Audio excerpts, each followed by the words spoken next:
শুভকামনা নিয়ে একটা গল্প বলে আমি 6 নম্বরে যাচ্ছি।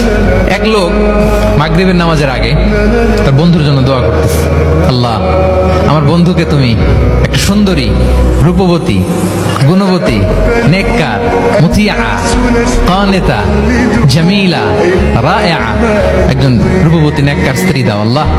কতদিন ধরে তার বিয়েটা ঝুলে আছে, আল্লাহ তুমি ব্যবস্থা করে দাও, সুন্দরী, নেককার, আল্লাহ আল্লাহ। তো সে তো তার বন্ধুর জন্য প্রাণ ভরে দোয়া করতেছে, আর তার স্ত্রী ওয়াইফ পাশেই ইফতারি রেডি করতেছিল। এই দোয়া শুনে মহিলা তো তেলের বেগুনে জ্বলে উঠছে, দৌড়ে আসে বলছে, এই তুমি কিসের দোয়া করো, রাখো।